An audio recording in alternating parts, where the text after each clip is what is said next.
After going out on a limb with her debut solo album Ruby Blue, Moloko's former frontwoman pulled out the big guns for her second effort. I could never have made this record with a smaller label. It was expensive. I mean, I went all over the world. I worked with really top-notch people and all that. But I probably wasn't ready either to take that kind of responsibility. Because when you work just with one other person, which is how I did in Moloko and how I did on the first album, you you're going into it with a more experimental view, and you sort of let it happen. You let the record develop.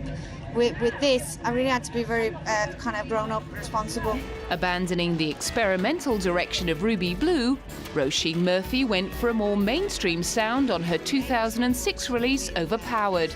It was a conscious decision to make a disco record, and I kind of followed that through to the nth degree, as far as I could take it. And I worked in a pop way.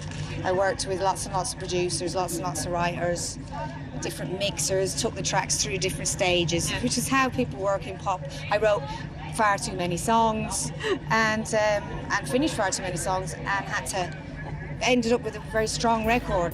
After spending megabucks on making it, her new label EMI were going to want to see a commercially viable album. Although it didn't go on to be a smash, EMI were pleased enough with the results to let her go into the studio to start recording a third album. Alongside her music career, Róisín, who was born in Ireland before moving to England, has been becoming something of a fashion icon since the release of Overpowered. The video to the single, which featured her wearing a black and silver puff jacket with matching miniskirt and geometric hat, epitomised her uniquely eclectic sense of style. My style is a little bit, it depends on my mood, but usually when I dress in the daytime, I'm quite boyish and quite mod. I like in the evening to be very glamorous, or on stage very sort of big outfits, kind of make statements.